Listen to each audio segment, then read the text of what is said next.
Hi guys, welcome back to the Once You're In podcast. I believe this is episode 19. So I've got a meal on the way. Shannon, bless her, is just sorting it out. So what I'll do is I'll do my intro first and catch you up. So formal. It's got to be an intro. Meanwhile, I'm having my me. Pepsi Max raspberry. Fantastic. I got you hooked on. Yeah. And I also have my water mixed with Vimto sugar-free. I mean, I'm just struggling. Are you having 10 cal jellies all the time as well? No, I haven't had a single. Might as well be. You're using every hack in the book. You're using a baby spoon. Nah. Sanaya got me some. I only use it for my way to get stuff out. She actually got me some. You're the type of person who would like claim that you'd never do shit like that. Mate, now you're in a relationship. You're like, yeah, I'll do the same as you. No, mate. I literally, you can.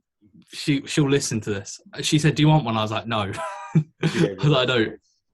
But right, there's not much to update on me really. I've just still been fat, still penetrated. Soft, base is fat.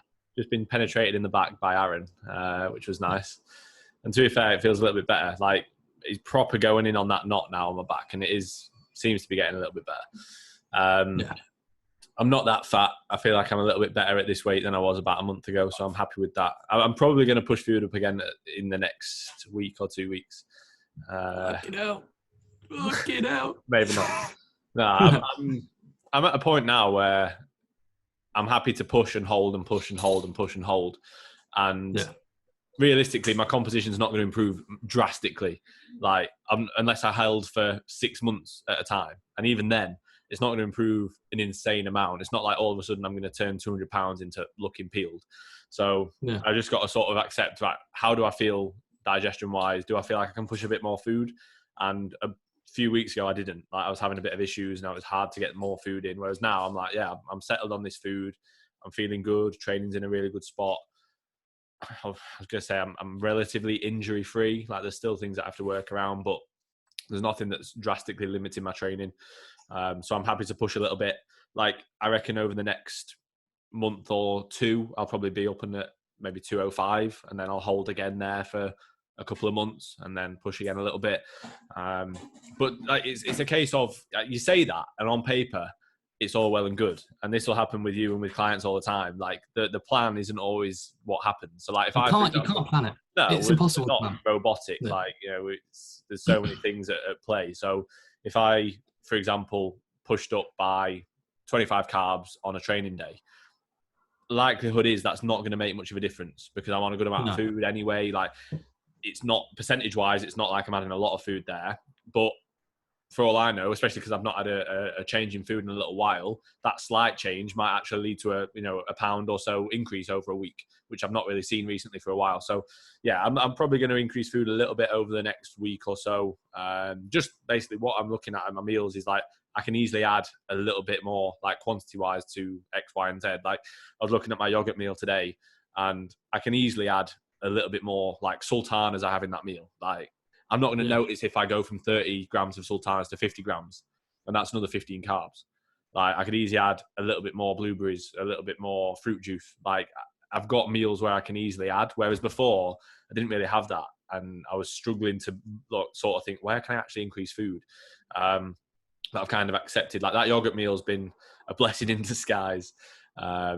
Which sounds so sad that a yogurt meal has been a blessing, but it has. Like for some reason, like I hadn't had yogurt in for ages, and then I added it in with a couple of eggs, and like so actually a meal I'm really enjoying. So yeah, that's my update. I've got a yogurt meal in now, and I'm enjoying my food. I'm enjoying where I'm at. I'm in a good spot. I'm pretty happy. Life is good. Where we're looking on the meal, Shannon? Just drag it on. 4 minutes. I won't carry on, mate. There's not much to cover. Should we give a quick update? We've actually about Pearson. We said this on the last podcast. So the first episode, the first part is out on the Instagram. So yeah, 23 minutes, guys. If you guys are now like a couple minutes into this and you're thinking, you know what, after this I need more, go on to Pearson.Tustin, what I think his Instagram handle is, and then you got 23 minutes worth of just extra content with like a host. So yeah, feel free, guys, if you want to be partaking in further podcast kind of informational. It wasn't actually informational. We were just chatting. We were talking about, the first part was talking about why we started training, and then like the level of intent going into certain sets, I think, if I'm not mistaken. So yeah, it was a good one. Anyway, Finn hasn't managed to breach the 10-minute gap between his meals, so I'll pick up with what I've got. So basically, prep update. Usual. Finn, I'm actually tempted, if I'm honest, mate, to say for you to send this over to me, because it would actually be good after, you uploaded a section of the last one onto your Instagram. I actually think it would be quite good to have just a section of mine and have like prep update and then just upload it. No. Not. Why would I upload a prep update from 6 weeks ago? Oh, okay. Even though you said that I shouldn't upload the podcast, you want to copy me now? No, but it would because at the end of the day, mate, like there's certain parts where people might care, but a prep update, I think people care more about the vast majority. I'd like to imagine, everyone just cares so much. But no, usual prep update. This isn't probably going to be that much of a fantastic one. Everything's pretty much the same. Body weight this morning was 100.2 kilos, but that was at Sanaya's scales, and her scales are always a little bit. You even take your own scales? I actually forgot. I was annoyed. I was really annoyed. I was like, the one thing I was like, right, I'm going to remember to take my scales, and every time I forget, and I forgot.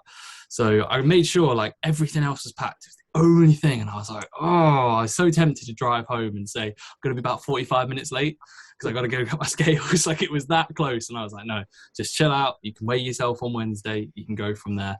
But no, everything seems good. Like I said, 100.2 kilos. Best visual look by an absolute mile on Monday, which is a welcomed kind of change. I feel like every couple of days now, everything's looking better and better, which in a sense is expected at this point. I know that it's going to be expected because I can tell how I feel. My training days are absolutely horrible. My only carbohydrates are literally in my pre, post, and intra. Like meal 1 and 2 have 0 carb, and then I say 0 carb, it'd be like 1.1 carb for meal 1, and then meal 2 is like 25 carb. My final meal is like similar. It's like 18 carb, and then it's literally pre and post carbs, likewise intra, and I think a crumpet will be coming down tomorrow in the pre-workout meal. I'm gonna have a rejig on my morning walk and get that sorted, because I'm gonna make a slight adjustment. Need to push so I've lost a crumpet, which is a big shame, because I had 3 crumpets, we're down to 2. I mean, it's a sad time. What's your rest day food like? Mate, my rest day food is lovely. It's 2,398 calories. What do you weigh in after a rest day? Do you usually always a little bit heavier, but I have my heavier carb meal pre-bed. So I basically titrate in carbs as I go throughout the day. That makes sense. Normal, yeah. I think like what I like to do for myself, or what I think works pretty well. I have quite a lot of clients, like they have their rest days are basically low days. So like really low days, like where they always weigh in lower, like by a pound or 2. I quite like that. Like I'll still have a higher carb meal in the evening to obviously follow into the morning, especially if they train early morning. But I think it works really well because you can easily manage hunger on a rest day. Most people will fast throughout the morning and stuff, and then you can still have your training day food a bit higher. I would say, like, obviously you can bring a crumpet out, but like you could probably push your rest day food, or you could drop it a fair amount still. Mate, there's a 780 calorie variance. Yeah, but think how hard you train. Like, oh yeah, completely. It's normal to be. I was saying to Stan today.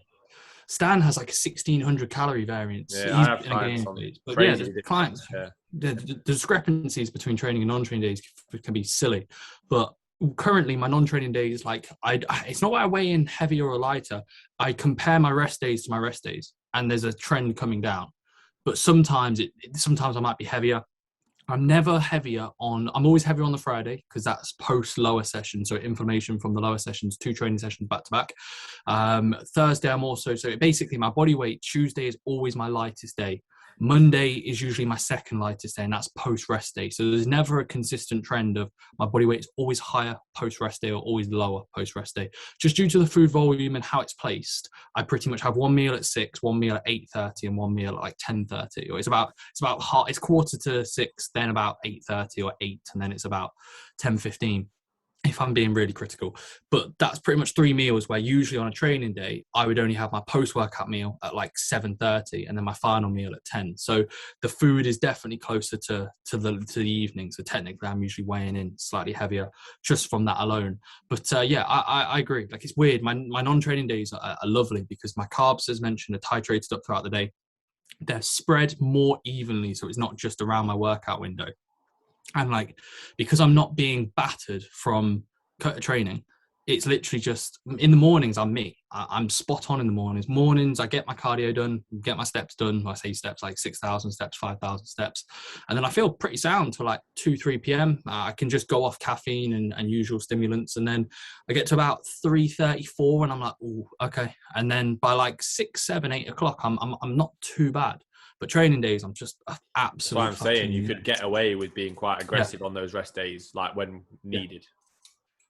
Yeah, I agree. Which is now like not needed, but it's crazy how quick it's coming round. Oh yeah, I said earlier, it's like next week you're 5 weeks out. And it was like, no, you're not. You're 7. And I'm like, no. It's literally 5 weeks and like 6 days. 5 weeks and 5 days. There's not a lot of time. No, it comes around really quick now. Yeah, oh, definitely. I feel like when we mentioned it on one of the last podcasts, or like 6 weeks ago, 5 weeks ago at this point, which feels like it was only a couple of weeks ago. But like we mentioned, like you get to 13, 12 weeks out and you're like, right, spot on, sound, plenty of time. And then you get to 10 and you're like, oh, okay. Then 7 and you're like, this is soon now. So yeah, there will be a time on rest days that I know aren't going to be easy. I'm not saying rest days are, if I'm honest. I'm probably making out like it's a lot easier than it is. If I'm being completely transparent, I feel pretty wank constantly on training days and rest days. But compared to what I prefer, rest days are sound. Yeah, that's all it is. I don't know how that has any relevance, and no one laughed at that. It's just a weird comment, but we'll just carry on. How do you know? There's no one else here. Oh, there's no one else here. Yeah, it's just a conversation. So yeah, I don't know how that has any relevance, but Finn gets his meal and he's like, oh, it's the gear. Yeah, again, fantastic comment that. And that's why you feel like shit. Nah. More so, I'd say just the consequences of being decently lean, which is, I think, how it is. Fortunately, I've still got fat to pull off my back and lower, so that's like all my energy, I'm guessing. But at this point, I don't think there'll be much fat coming off my front, as mentioned many a times, which is not a bad thing. I'd much rather my front be ready and be like, right, well, now I just need to get my back turn around. Yeah, front shot, quarter turn to the right, and I'm like, turn to the front. They're like, sir, please turn to the rear. I'm like, no. Just get a mask. Just get like a back of your head mask. Yeah. When they turn to the rear, just like half turn and then just put the mask in front of your face. So it's just the front of your body with the back of your head mask. And they'll be none the wiser, mate. No, definitely. They won't even be looking at you anyway. Yeah, because they'd see me instantly and they'd go, oh, fucking hell, why is this guy here? Right.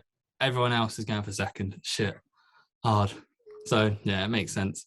But no, coming around quick, posing trunks, but they're not posing trunks. They're like posing board shorts. The first set should be here between the 10th and the 14th, the 10th today. So over the next 4 days, which is quite exciting. I messaged Nicola for the tan and she said she'd sort me out. Yeah. She didn't reply actually. She texted me saying she sorted it out. She hasn't texted me back. So I'm going to have to message Nicola and be like, Nicola, you better be getting me in. Got too many check-ins. Yeah, it's doing too many client check-ins, aka in-person tans. Nicola A1 tanning. Yeah, she probably is flat out. So I messaged her when it was at FitX show, and I said to her, like, have a good weekend. I said, don't reply till you're back. I was like, but if you could just let me know availability when I need to be in for, that'd be mint. And she replied like the next day, and then she messaged me on Instagram, like, just so you know, I replied on Facebook, and I was like, oh, bless her, what a woman. It is lovely. But no, that's pretty much everything. Training's in a good spot, as mentioned, when it comes to how I feel on training days. The one benefit is training is mint, like really, really good. That's the one aspect of having all your carbs in a pre and post workout settings. My recovery is still okay. My training progressions are fantastic, like really, really good. Pull training is flying, lower training is flying. Push is still good, like surprisingly, even though body weight's coming down. But I more so go off like the feel. Like, I'm always happy being in the gym. I'm very like cocky being in the gym because it's the place that I'm confident. It's where I like to be. And when I'm less of myself and I'm not sociable, and I'm not saying that like I'm ever going up to people and being like, "How you doing, mate?" I'm never that sociable, but I like being happy in the gym. And most of the time now I'm just a bit like, right, I'm in the gym. I got shit to do. And I think when you lose that a little bit, it's a bit disheartening because at the end of the day, I'm not training to compete. I'm competing because I want to train well. So when you don't train as well or when you don't enjoy it. Fantastic quote. When you look at that. It's true though. Like I don't have any motivation from like, you know, you hear people and they're like, oh, all I was thinking about was this date. I'm going to look, yeah. I couldn't give a fuck. Like I think that's what separates me and maybe a negative position where like, if I'm doing cardio, the last thing I'm thinking of is, I hope when I step on stage, this is how it looks. Like I don't give a fuck about it. It's weird. Nah. I genuinely think, we said this before, I genuinely think about 3 people actually get motivation from that. And they're the top level guys or girls. And the vast majority of people just repeat it because it sounds cool. Yeah. But there's absolutely no response. Like they just say it because they're like, oh, this is wicked. When in reality, that really got you going and was like, yeah, like preset or whatever, then yeah, but I don't think it does for many people. No. So yeah, that's that. Should mention as well, training volume slowly coming down. If you guys want to pay attention, usually after most sessions, or like if I put a post up, I'll put up like the full session. And I added up the pull volume yesterday was just 12 total working sets. So it'll most likely, like it was originally like 15, come down slowly. I'm bringing down intensifiers just because the recovery potential is definitely not going to be there as I get leaner. I can just tell, and this is something that I actually think is probably going to be quite beneficial for a few people listening. And it's almost where auto-regulating where your volume is relative to like how forceful a contraction is in that session or whatever it's going to be. So for example, like I had biceps at the end of every session. Likewise, I had like a lateral kind of movement at the end of every session. So medial delt work. And like towards the latter end, psychological fatigue is really high, physical fatigue is very high. Yes, I might not have fatigued that muscle group, but I know if I'm hopping on a lateral raise and I'm just battered physically, the likelihood of me being able to switch on and connect and get a good contraction, I've just taken stuff like that out. Likewise, even in the session, I know if I'm going to do a set. So for example, I did 2 working sets originally of the cuffed upper clav fly on Saturday's push session. So it was like I changed it from an upper to a push session. And the second set just felt off. Like I didn't feel like my pecs were contracting. They're already highly fatigued. The ability to get the muscle short, because we're that deep into the session, had already diminished. It already disappeared. So I dropped it to 1 total working set. So I've almost just looked at where my volume is, and I'm just going to pretty much over the next couple of weeks, not strip things down to a baseline because my volume's already very low. It's like literally 12 working sets on pull was mentioned. Push, there's 4 presses, but it's only 6 direct total working sets. But then there's like 4 working sets of a lateral movement, which I might drop just a 2 or 3. And additionally to that point, there was originally 2 bicep, 2 tricep, and I dropped that from just to 1 bicep with 3 sets instead of 4 sets, and then still the 3 sets of try. So it's 3 sets try, 3 set by, 6 total sets pressing, and then 4 sets laterals, which will most likely come down to like 2 or 3. So we're starting to understand like the mechanisms behind pulling down volume, just from firstly a recovery standpoint. Fatigue at this point is very high, so I almost need to regulate it as I go, because it would be quite silly for me to be jumping in and saying, I'm going to do a devolume rotation 4 weeks out, 6 weeks out, or whatever. The likelihood of me losing fullness, likelihood of me not even being able to recover at all, like we've almost got to understand at this point, fatigue is going to be high. Like, that's going to be expected. So I'm going to feel a bit meh. I'm going to be a bit like, in my sessions. And fatigue management is huge, but overall systemic fatigue management, likewise, mixing that in with performance is also kind of a key marker, I'd imagine. So volume will be coming down, taking out the single leg press, which is a big shame. I had a double drop set on that, which was fantastic on the mental psyche prior to a set. 3 hours into a session, doing a single leg double drop, paused in the lengthen for 2 seconds, continuous tension, about 3.5 to 4 minute set. That's taken out. Fridays I wake up feeling like I've been hit by a bus.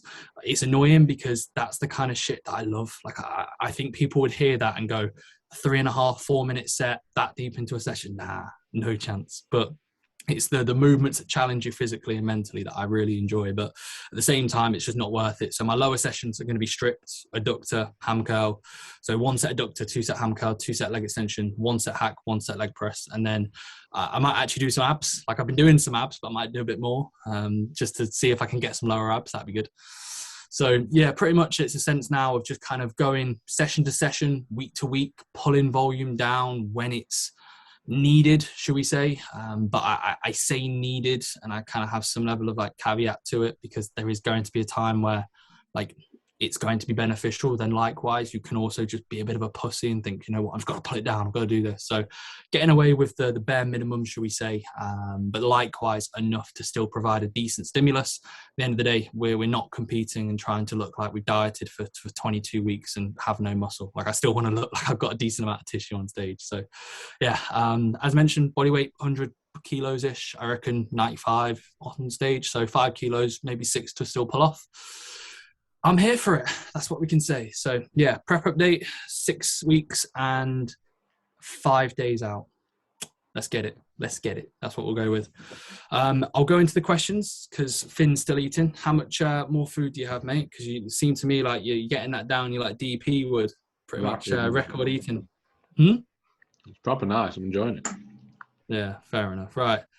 So I put podcast questions. I did some questions the other day, and I didn't get time to get back to them. So I'm going to do another one on Friday and get them back. So there was a few on there, but I thought I'd save them for the stories. So got asked by Wesley Henning, 94. And this is a good question. And to be fair, this is something we actually kind of went through. So we won't go into great detail because we actually went through this on Pearson's podcast. But how has your training evolved over the past few years? So I think what we'll do is, if you want, do you want to just highlight like the last 2, maybe 3 years? I feel like we've answered this a fair few times, but like if we were to go and not include where we began, we were just to include kind of the last 2.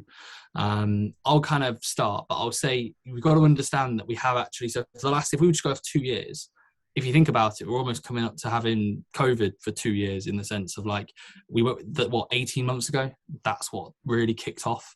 So 18 months ago, we were pretty much starting training at mine. And it was where I remember we did some programming, and we were probably doing too much. Our first kind of rotation where we had a FaceTime the day before we went into lockdown, and we're doing a training plan. And I remember like we were going to do a push-pull legs, upper lower, I think it was. Was it a push-pull legs? For Christ, yeah. And it was literally like the pull sessions was like barbell deadlift. No, it's like a banded single arm pull down, barbell deadlift, dumbbell row, barbell bent over row, barbell chest supported underhand row. It was like movements that within, I think, one rotation, we dropped it from push-pull legs to a push-pull lower, upper lower. We literally had to do half the sessions because we didn't understand how systemically taxing free weight movements would be. And we were battered even with just a barbell, 180 kilos worth of load and an adjustable bench. So if we're going off how it's evolved, we've definitely learned more about recovery capabilities. I've also will say lockdown actually helped drastically in what you can get out of certain movements. So during the first lockdown, we were doing a banded lateral raise, like tricep kind of like, do you remember the drop set banded lateral raise with the partials and the force reps, where we were like assisting force reps, and we were doing continuous tension sets on like the belt squat? So I would almost say, weirdly enough, and this helped from a coaching standpoint drastically, like I remember if you were to ask me when lockdown first initiated, what are you going to do if a client only had X, Y, or Z? I'd be like, oh, well, we could try this. But like the continuous tension sets, the reason why the podcast is called Once You're In, You're In is because of the continuous tension sets. And like, I'm not going to say like we founded a lot of these ideas, because these were ideas that kind of people had, but it really gave us a time where we kind of just knocked our heads together and thought, how can we get out what we can out of the bare minimum? So when it comes to training, if we were to kind of summarize it, it's definitely evolved. Like if we're talking about intensity, we can talk about intensity all we like, but more so the understanding and then application towards our own craft, I'd say has come a long way, because we worked from the absolute minimum 18 months ago. And then we kind of just evolved from that point. So yeah, I've spoke now for about 8 minutes, mate. Come on, take me on. I'm back. I'm back. That was fantastic, that meal. Yeah. Absolutely fantastic. Shannon's done herself proud there. She's not in here anymore, but yeah, fantastic work from Shannon. Fantastic listener. She's not even a fantastic listener. She doesn't listen. So, yeah, obviously that's good what what you commented on there. I would say as well, like one thing that's worth noting is I almost feel like we're at a level now where we don't need to be like overly reliant on others and what others say and what others do. We will work things out for ourselves, and we're in a position now where I'm happy for us to make a decision based on our experience and based on anecdote. Whereas before we would have been like, well, maybe that doesn't make sense because of X, Y, and Z in the literature. And right now I feel like we're at a point where we can utilize the literature, we can utilize anecdote, and we can make our own decisions a lot better than we could before. Before it was like, well, JP does it, so we should do it. Or this person does it, so we should do it. And we would do it. Whereas now it's like, well, does that actually make sense? And then we'll chat about it, and maybe it doesn't, even though, you know, this person's doing it and this person's doing it. But I think having that, and that takes time, because even just having the confidence to do that, like for example, like now, I still find that sometimes I don't even have the confidence, almost like without realizing, to say, I think this because I think this, not because you almost have to reference it. Yeah, you almost have to give an exact reason, and you know, sort of a locked down sort of, this is why, because this is the literature, or because this has happened before. Like I'm almost now in a position where I'm a lot happier to just go, because I've experienced this so many times now with clients, because I've experienced it so many times with myself, because through time and experience, I'm happy to say this will pretty much almost 100% this will occur. I can almost say that to a client now, whereas before it'd be like, hopefully this will occur, or maybe this will occur because of this. And I think that's helped with our training a lot, because now we are in a position where we can make a lot of our own decisions based on our own decisions, based on what we think for us, which takes a lot of time. And likewise, you know, for our clients, the more that you learn about someone, the easier it becomes to make decisions for that individual to optimize their progress. You know, when you first start with a client, you don't have a clue what exercises they execute well, what exercises they connect with well, their recovery capabilities, their adherence, their management of recovery, etc. So all of that kind of improves as well, just through us getting better with or understanding ourselves more, and understanding training a bit more. So a lot of it is knowledge, really, and then application of that knowledge. Yeah, I'd agree. I find that quite interesting. It's always a bit of a daunting one when, like, I've had people say to me before, like, they'll explain to me the rationale and they'll say, because I've seen you do it. And I find that, like, almost bonkers. The fact that, like, people could watch what we do and they take it as gospel. And it's quite it's a cool position. And it's also quite a scary position, because we'd be like, oh God, people take what we say and people will listen to what we say, and it could be completely wrong, but people will go, because he said, and everyone makes mistakes. Everyone makes mistakes. Like, you've made mistakes on this podcast, I can guarantee them. We haven't even realized. Likewise, I have. Like, we've definitely said things out of line, or it's not been said the way we would want it you to be saying said. I've got a fat face. That's a mistake. Yeah, because you fucking have, mate. It's fat as anything. It's not true. But anyway, carrying on. And I find it quite, like, it's funny because people will listen to what we say. And this is something that people don't understand. And, like, I'm my own biggest critic. And then my second biggest critic is probably you. And it would be the other way around for you, where we both be very critical. But people listen to us and we'll be like, oh, this is right. This is this. And in reality, I look at it and I'm almost like, well, the vast majority of the time we're questioning ourselves. Is this right? Is this right? Does it have to be right? Like, this is what I would say. The thing that people need to understand is that whether you want to call it bodybuilding or whether you want to call it fitness or whatever you want to call it, it's all experimentation. Yeah. There's loads of literature out there that you can relate to, and 100% you should relate to that, and you should, you know, utilize that literature. And likewise, there's anecdote and experience that you should use and have those paired together. But also sometimes at the end of a session, you just want to pick up the dumbbells and do some laterals. Yeah, it's probably not the most optimal exercise because of the loading profile, etc. But then you could argue, well, psychologically at the end of the session, I'm battered. I don't want to be setting up a cuff lateral. Like, there's so many things. It's all experimental. There's not one or the other. It's and. There's always think of it as and. You know, should I do this or that? Why couldn't you do both? And, you know, have one of each side. It's like the whole training to failure and reps in reserve argument. It doesn't have to be one or the other. Like, it doesn't have to be a blended approach. I train to failure. I cannot do anything with any reps in reserve, and vice versa. Just because someone trains with reps in reserve doesn't mean they can't train hard. Like, people, they just look shit. They just look shit. people are so black and white. It has to be one or the other, and that's you need to be the opposite. You need to be open minded with everything.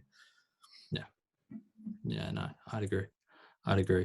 Right, I think that was a very good answer to that question, if I'm honest. Like, I thought we took that, and that was something that we could have easily just gone down the generic. Yeah, exactly. We took it head on. We haven't got long left, mate. So let's come on. We'll try not to spend too long on each question. Yeah. So Thomas Bates 522. Thanks for the question, mate. When to dead stop / touch and go or hold in the whole leg press, hack, even press machines? So there's a few reasons. One that I like. Did he say why or how? Like what? Like did he say when? When? Yeah. When? So there's a few so when, why? Basically, why would you do it? When, why, when, why, and how? All the W's, yeah.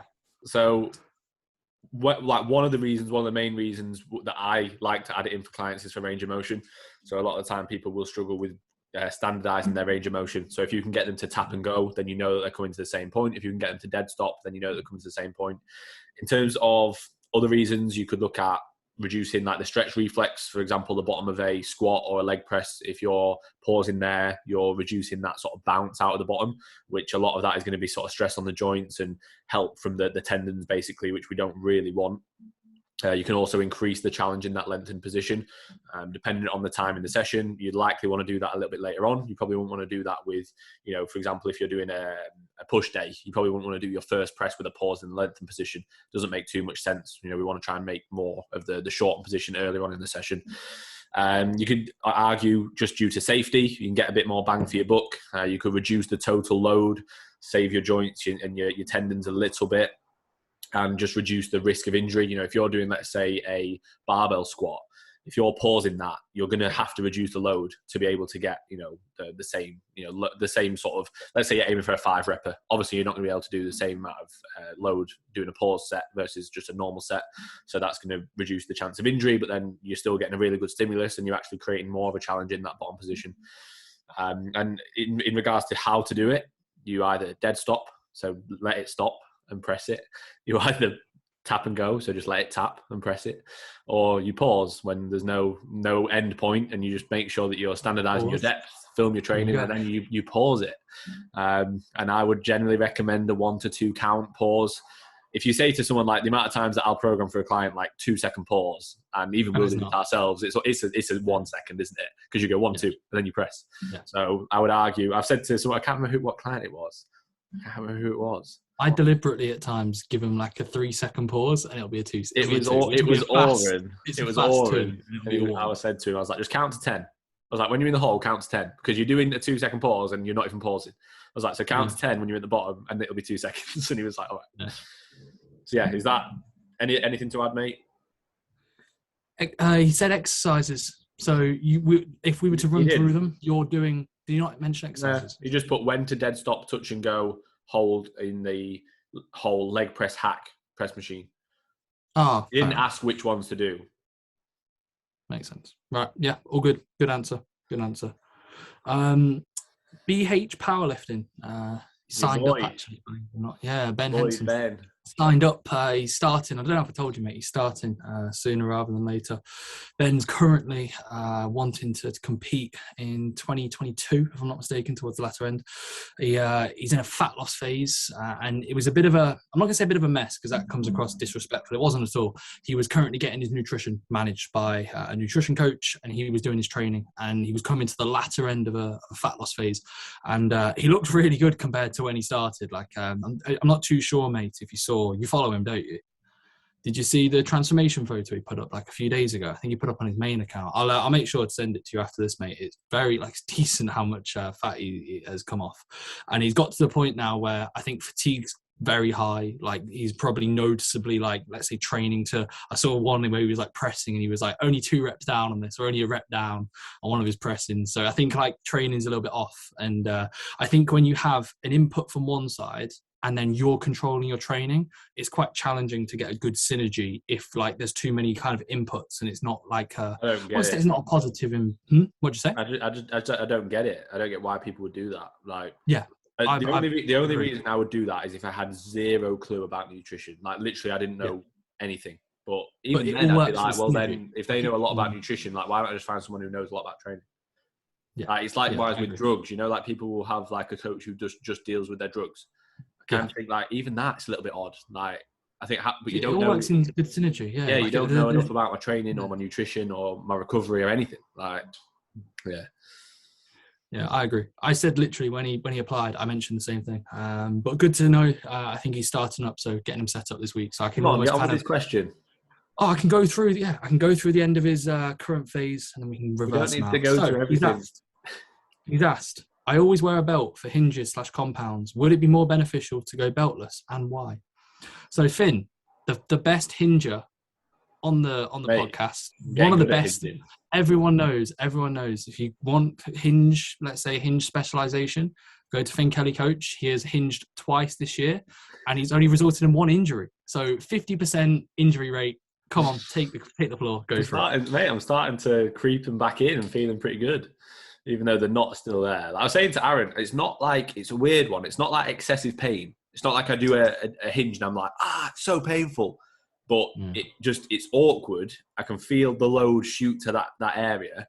And then if I take it anywhere near failure, it takes away from the rest of my training massively. But anyway, in terms of the answer, very similar to what we spoke about earlier. It's not going to be yes or no, because you said, is it more beneficial to not wear a belt? I wouldn't be like, yes, 100%. Ben wears a belt, if I'm not mistaken. Yeah, he said he does. Yeah. Oh, I always wear a belt. Yeah, that's prep brain for me. I, for some reason, remember just watching a video of him doing a hinge, and I thought he wears a belt. He said he wears a belt. I read the start. I didn't even think about that. Yeah, carry on. That's me being an idiot.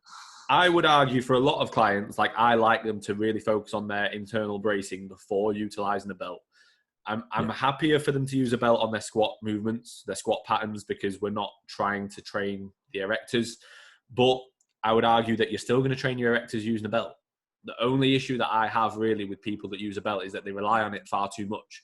And the risk of injury on relying on it on a hinge is a lot greater than the risk of injury on relying on a squat. So when people hinge and rely on a belt, you can see it straight away. Their tightness goes as soon as they, literally as soon as they take the load, their tightness just goes. Yeah. And it's like, but I'm wearing a belt. And it almost masks that tightness. And it's like we spoke about before, it's like using a crutch. It's long-term, like it's not actually going to benefit you. It's sort of like, short-term, you think, oh, great, but long-term, it's not actually helping. I would say don't see it as like, you don't now all of a sudden like, oh my God, I can't wear a belt. It's going to stop me from making any progress, because that's not the case. If you work really well with a belt and if your bracing is really good and you take the belt off, let's say, and you just feel like you can't even, pick up half of what you were doing before. And I would argue, carry on doing what you're doing. Like it's not going to be the be all and end all of your progress, but for a lot of people, it wouldn't be a bad idea to maybe try without the belt, see how it feels, see the stimulus that you get, in comparison, see how your erectors feel. Because I would argue that when you're relying on your own internal bracing, that feeling post-set will be a lot different to when you're relying on a belt. Yeah.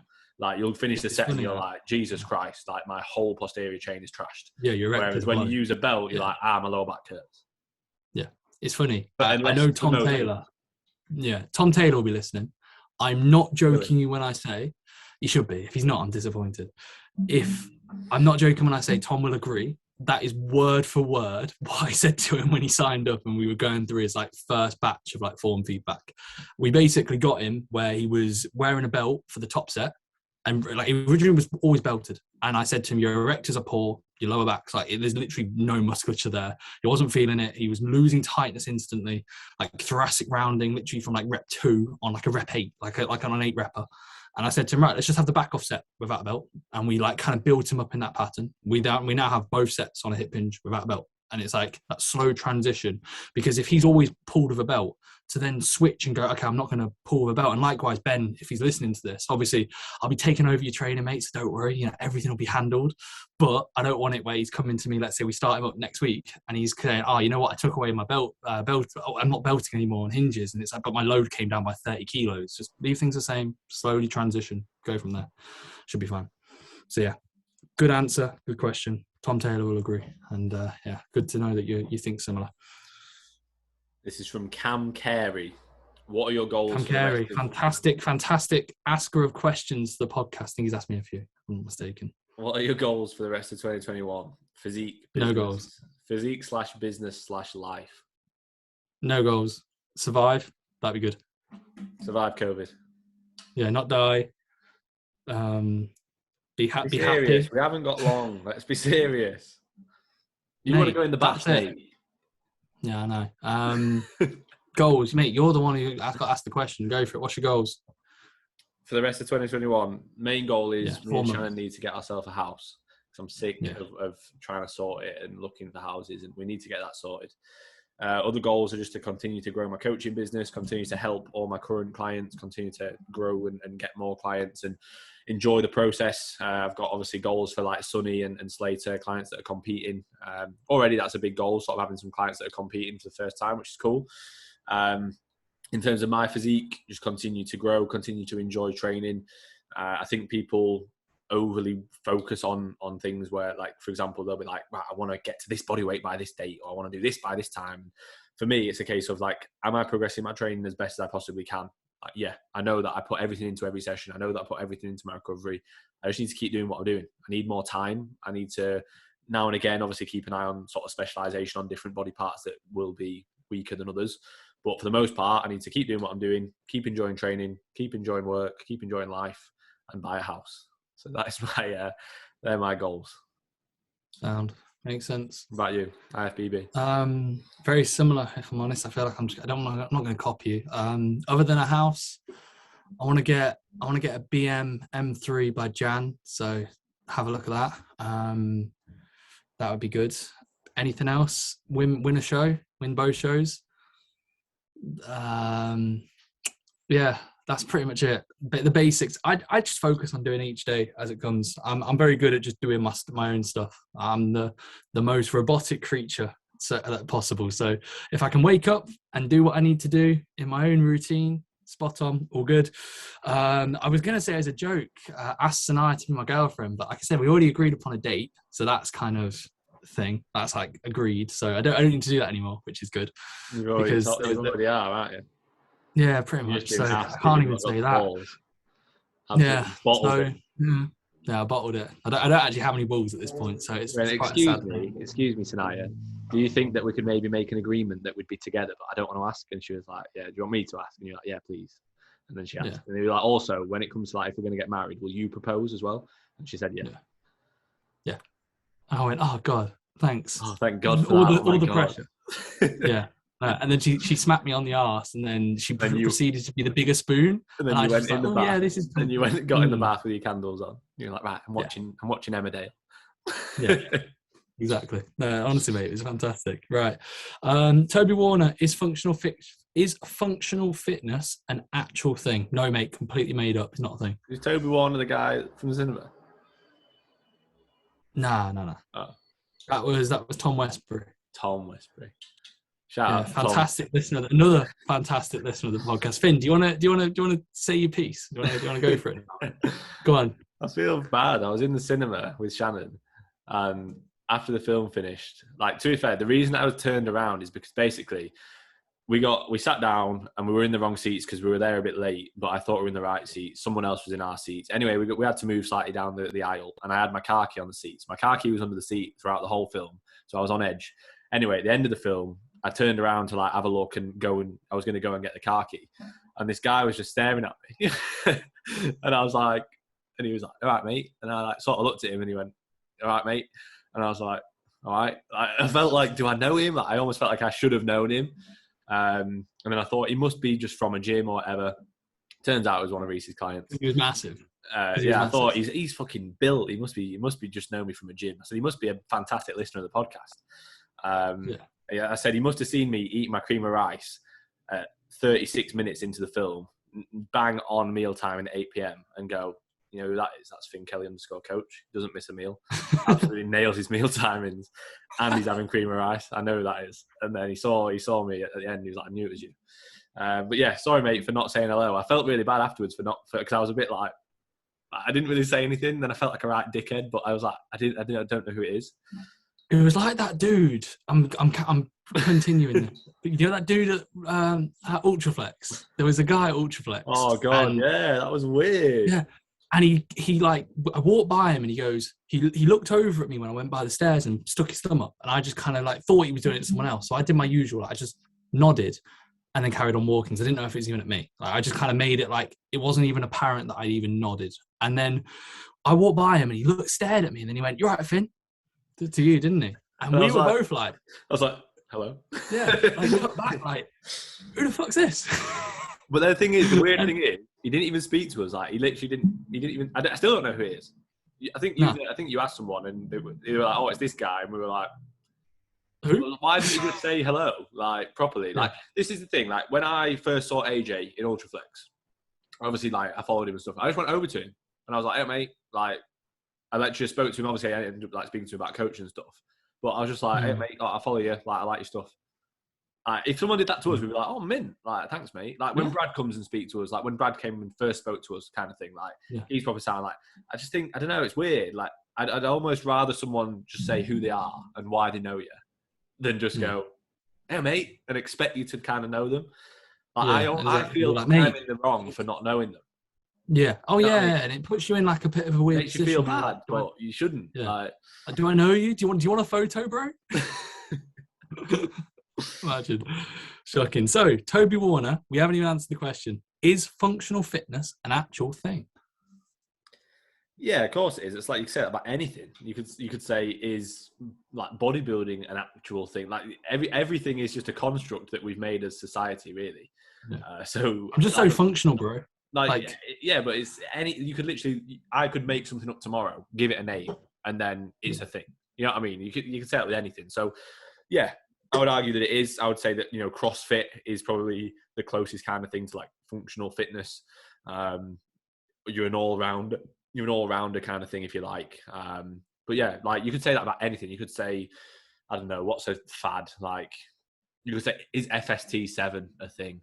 I say it's a fad, but you know what I mean? Like, there's loads of things that someone's just created, made a name for, and then it's a thing. Like, so it's dependent. It comes down to you whether you want to use that thing or not. Yeah. I was going to Google FST7 and find the, the creator, and be like, breaking news. I've started doing fascia stretch training. I'm doing it every single set. I'm stretching my fascia post set. Is that all right? And you'll be like, yeah, man, I've already got that program. No, like, you know, the creator, whoever designed it. Oh, Hani Rambod. That's it. Yeah, hey, Hani Rambod.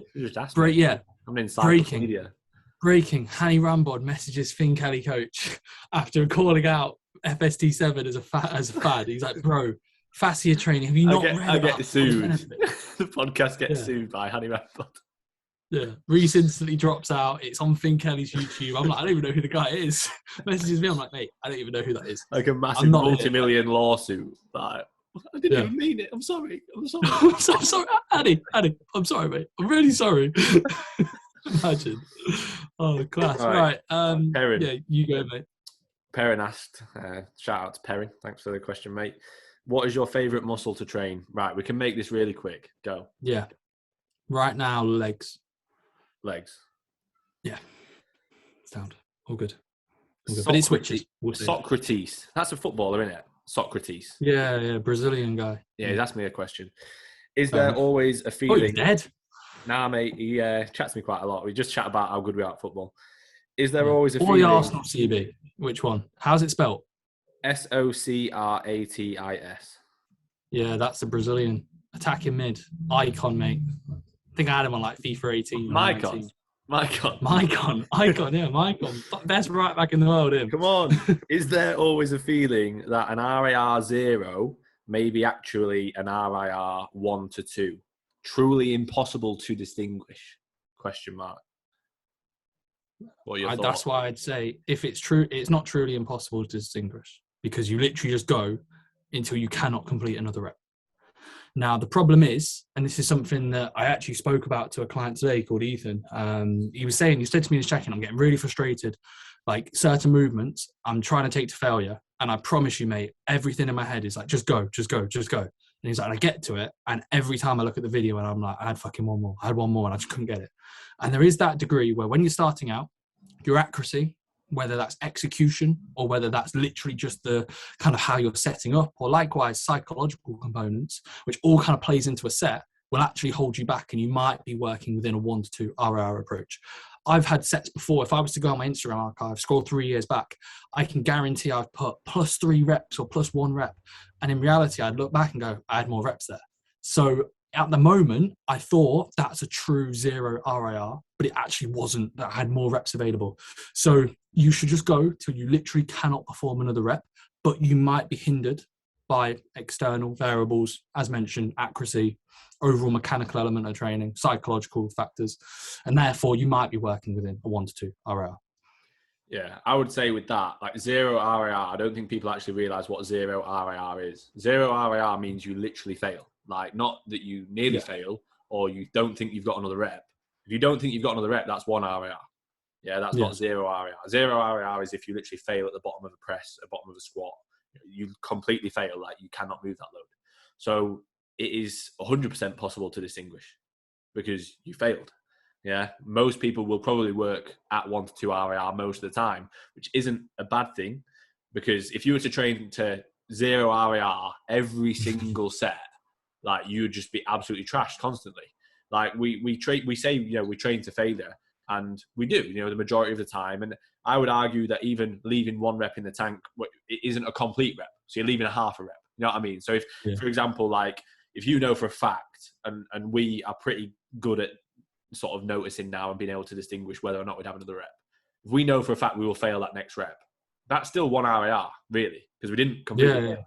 Maybe it's 0.5 RIR, maybe it's 0.2. It depends on how much of that next rep you get. But I would say that it's 100% distinguishable between the two, because 0 RIR is complete failure. 1 to 2 RIR is anything other than that. Like, well, not anything other than that, but you know what I mean? Like anything close to that. Yeah, I agree. You go, right, mate. Charlie Evell. Everall. Top 4. Charlie Everlast. Charlie Everlast. Top 4 in the Prem predictions. Ooh, every girl. Beth has switched off. Beth goes, no. Not football chat. There's the Steve Carell meme from Office. No. Yeah.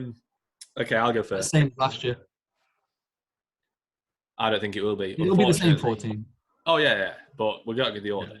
So I think it'll go Chelsea, City, Liverpool, United. I'm a United fan, guys, so I'm a realist. Yeah, I'm going to go City, Liverpool, Chelsea, United. The Lukaku signing's big. If Kane signs for City, you might as well not even do a prediction. I know we both said City. Oh, no, you didn't say City. I don't know. I still sort of think... If you think Kane signs for City, do you say City? Surely, to be different, no. But in my head, yeah. But to be different, be like a differential and say, say Chelsea. And then if Chelsea, why do you think Chelsea? Is it just because of the Lukaku signing? No, because they were so impressive ever since Tuchel signed. They were absolutely class. They weren't towards the latter end. Yeah, because the latter end of the season League and then they won the Champions League. Mate, Chelsea were fantastic, mate, when he signed. Like when he went. Very good. And then they dropped off towards the latter end of the year. They finished lower than Liverpool with us having conference level CBs. Yeah, because it didn't matter because they won the Champions League. Yeah, I don't buy it. I think if they get Lukaku and Koundé, fantastic. But I'm not a massive Charlie also asked, what would you say is the biggest mistake people make with their first comp prep? Now, I'm pretty sure we answered this in the last episode. Yeah, so Charlie, click Finn Kelly videos. Click subscribe.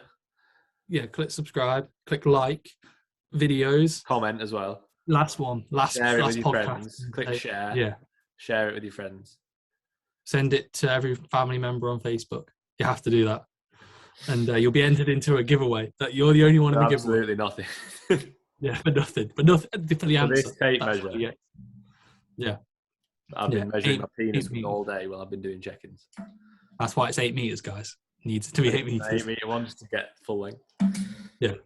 He asked Shannon, can I have a tape measure? And she was like, yeah, which one? I was like, just make sure it's minimum 6 meters. Massive one. I need the massive one. Yeah, biggest one, please. Someone, so this is SBD SA. Squat bench dead. Squat bench dead, bro. SA.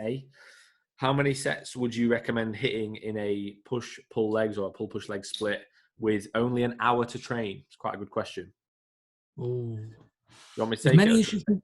Go on. It's challenging. I feel like we could both probably take it and give a different outlook. So I'd almost assess, like, it's going to depend on recovery capabilities, the session. Like lower, for example, I would literally have an absolute baseline. Like I'd probably have 6 to 8 working sets maximum, if I'm honest. It'd be hard. Even then, yeah, I know. That's going to be challenging. Yeah, like maybe 6 sets. Yeah. 2 ham, 2 leg extension, 1 hack, 1 leg press. Done. That's it. Like maybe an adductor if you can creep it in. But I have a client called Stan, who we're going to have to drop his training, like overall volume in the sessions down just due to time allowances. And like he told me about 2 weeks ago, and it's for September when he's changing like scenery and stuff. So he's going to be like working or whatever, and likewise education kind of demands. And I said to him, like, you can plan everything, but it gets to a point where you almost just have to do it in practice and see what you can get away with. So I would say you have to look at your relative workload in the sense of in that session. So not actually outside, what you can fit in within the hour that's productive, that you're not rushing through. Because I would much rather a client have lesser sets, focus on the sets being as optimal as possible, than them thinking, right, I've got 15 working sets and I've got to fly through each with 60 to 90 seconds rest and be battered from each movement, and you feel like you're doing a CV session half the time. Yeah, I think as low as you can possibly do, as low as you can get away with. Like I would literally have maybe 4 to 5 exercises of 1 to 2 sets, really nail your execution, really nail your intensity. And then if you have time to add a bit more, then great. Yeah. Like if you think about like arms, you're going to struggle to get much done. So like you do like let's say you do pull push legs. I would argue that you could maybe add in another day, which would be like an auxiliary day. So you might do arms, rear delts, a bit more side delt work, calves. You can easily get that done in an hour, and then dedicate your pull, your push, and your leg sessions to the big work. Really, basically, I think that's how I would do it with only an hour to train. Yeah, I'd say intensifiers would be key as well. Yeah.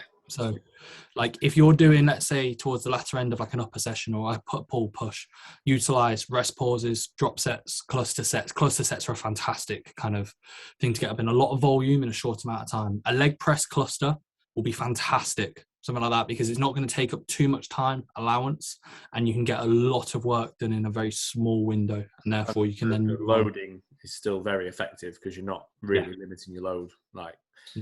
Although if you were doing a 15-20 repper, you were able to actually load it more doing a cluster set. Yeah, exactly. Right. Final question for me, Kieran. It doesn't really ever actually give me much of an example here. Can we get a scale of weapon-like behavior, e.g. Stanley knife behavior to submachine gun? So if he means in the gym, like I think he wants us to rank like who's asked that? Kieran Daly. You know, Kieran. That's it. Thanks for asking it in my box, Kieran. Thought we were mates. Waited for me to put the question. You're the weapon, so he's just like asking you why. Yeah, exactly. Yeah, so okay. Let's just do baseline, medium, and then massive weapon. Base, not putting your weights away. Yeah, baseline is being that guy that goes, "Hey, mate," and then not saying anything because, like what we spoke about earlier, you don't even know who they are. Yeah. Medium. What's going in the medium? Giving out unsolicited advice when you don't have a clue what you're on about. That's a good answer. Very good answer. When I was prepping and we were at Progress Works, the amount of times that I just had to like turn my headphones up because I could hear in the background like, "Oh well, I've been eating broccoli and all of a sudden I'm massive," and like, "Oh, I've dropped my creatine and I've lost loads of fat." I was just like, "Fuck this!" Like, so often that happened. Yeah. And then elite level. Elite weapon. Anything that you do. Anything that I do. Now, come on, we need to actually get a genuine answer. Elite level would be the guy who... Progress works. Elite level would be anyone that goes to Progress with. No, it would be, the guys who... Well, first of all, the guys who try and start fights. Yeah. Anyway, you think you're fucking funny.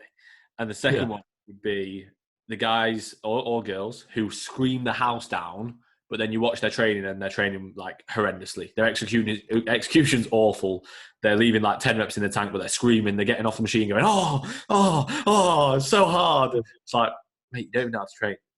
That is elite level. Yeah. Or like murdering someone in the gym. I guess that's pretty elite level. I mean, you wouldn't want to do that. Other than murdering my workout, bro, because I train that hard. Hey, I don't work out. I train. Yeah. Oh yeah. Sorry. What's your workout? I don't work out, bro. I train. Yeah, I don't work out. Sorry, I actually train. Oh yeah, you're a fucking bellend. That's literally what it'd be like. You're a fucking bellend. Right. I've got That's 3. Me done, mate. 3 questions. Go. You want to leave them or go? Go. Come on. Quick fire. Hey, hope you're both well. This is from sahayab_.c.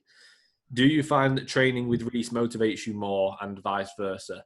This is something we spoke about in Pearson's podcast, so it'd be good to actually listen to that.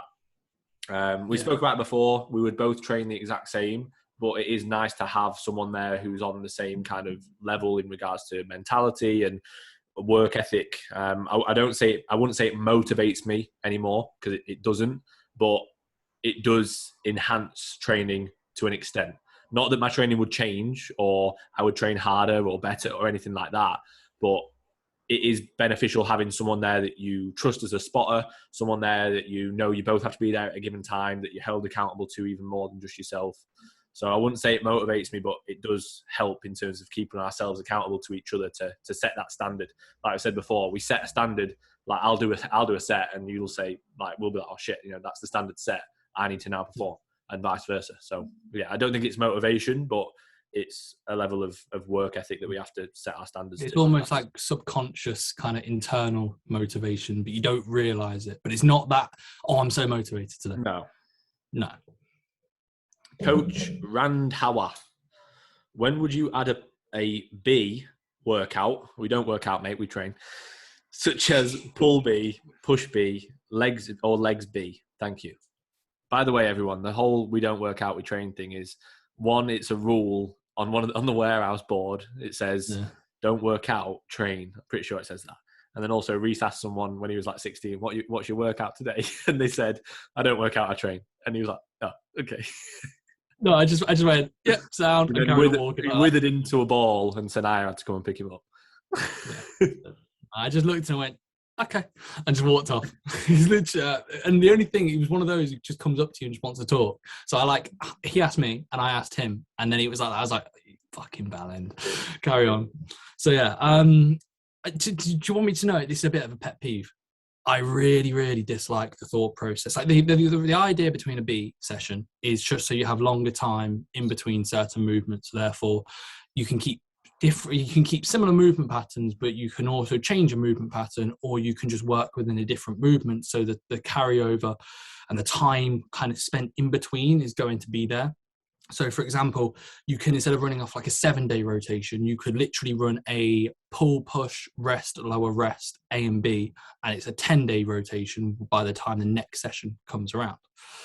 Now, I personally would say this only, if I'm honest, is a bit of a pet peeve, because you can have, like, I see people with like 14-day rotations where like they're not doing a certain movement for so long, and like, again, going off strictly nothing but my own kind of experience, you don't need 14 days unless you're at top level. But I'd say the vast majority of people don't need 14 days. 10 days is pushing it to a big degree. I'd say 10 days is the limit. Yeah, 10 days is like the maximum. So unless you're running a specialized kind of split that's running off a non-generic kind of 7-day rotation, that's when you could include a B session. I don't set Bs because I don't have a single client doing a push-pull legs with an A and B rotation. But personally, I've had that in, and I've had a different push and a different, like a push A and a push B. I currently have a push A and a push B in my own training, but it's literally just 2 different push sessions.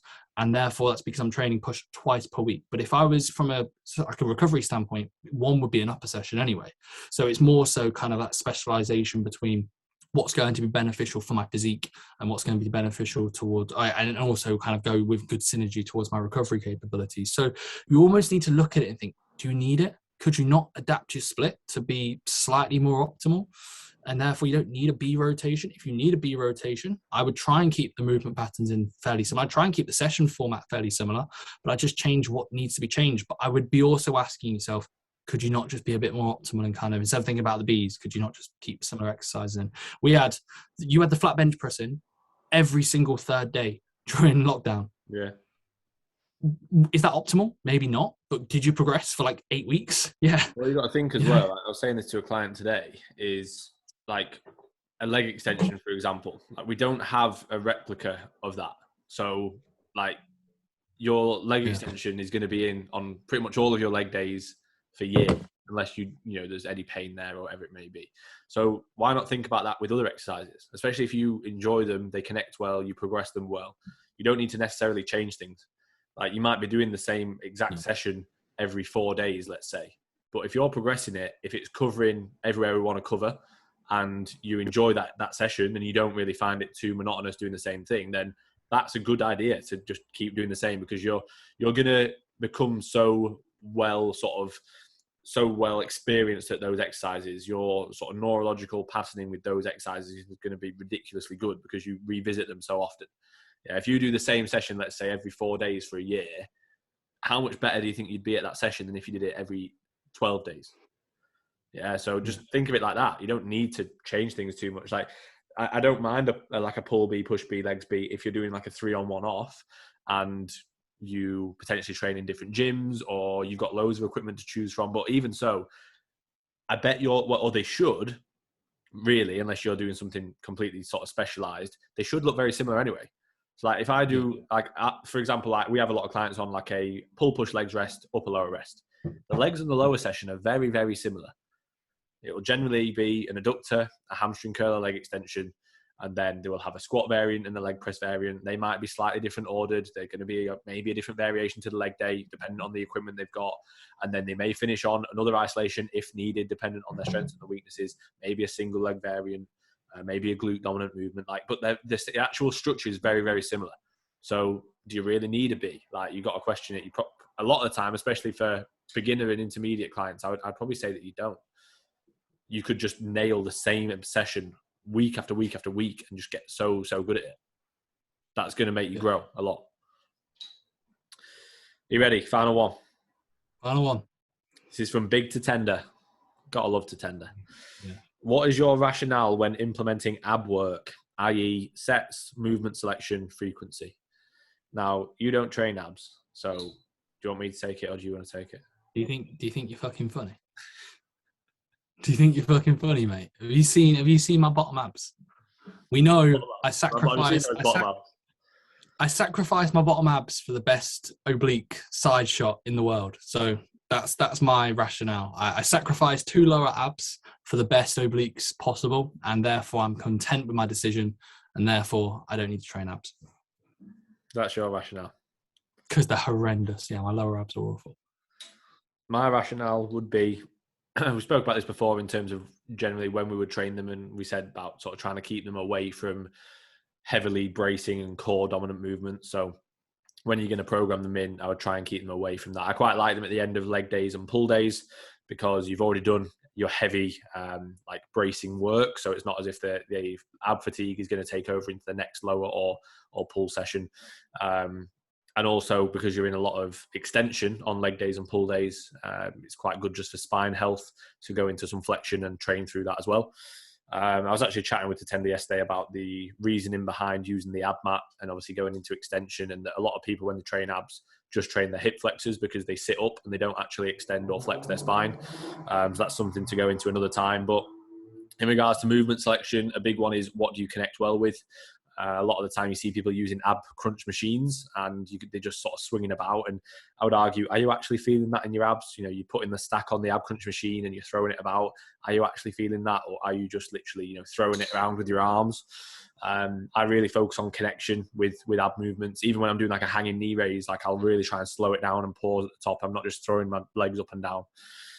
Wait, hold up, mate. You're telling me you're not going in and attacking every fucking set like your life depends on it. Head fucking on for that ab crunch. You're like, right, okay then, come on then. Here we go. Okay, get on the ab mat. Here we go. Yeah, fucking up. And I'm screaming. I'm next to you. 3 fucking more. There's more. I can't do 10 more. I can't do 10 more. I can't. Oh, guys, if anyone has seen the leg extension set, that would be fantastic. 10 more. I can't do 10 more. You're doing 10 more. Get pushed back into the chair. Mate, I can't do 10 more. He's 0 RAR. He's had 4 assisted reps, training partners. 10 more reps. I can't. It's class. We're not going to tell you who. You have to try and find it. Yeah, if anyone finds it, it's like one of the best Instagram videos I've ever seen. So, apart from passing out on side delts. Yeah, that's a good one as well. I think those two, like, you know, if you said to me, I'm going to die in the next 5 minutes, I have 2 videos to watch, I'd be like, I know the two. But yeah, I think cool. Pretty much that covered, to be fair. Like, in terms of sets and frequency and everything to tender, frequency, I would train them as often as you can recover from them. Obviously, that's going to be dependent on how well you train them and everything, but maybe try starting off sort of 2 to 3 times a week and see how you go from there. Likewise with sets, maybe start off at 1 to 2 per session. So you'll be doing maybe like 6 sets a week, which isn't a lot really, and just see how you recover from that.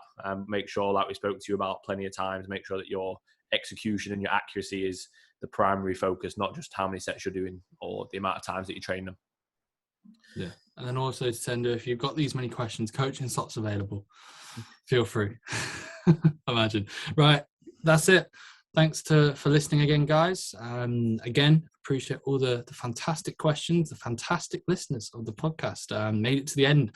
Again, pat yourselves on the back. Well done. That's what we'll say.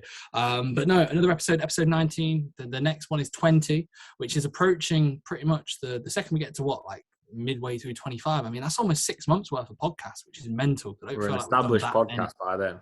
Yeah, we're an established podcast. This is going to be 10% on the way to 200 soon. Like, mate, we'll be doing this in like 5 years still. It'll be weird to look back on and say, God, we look so much different, especially me. My hairline will probably be a little bit worse at that point. Likewise, Finns is already on the way back, so we'll leave it there.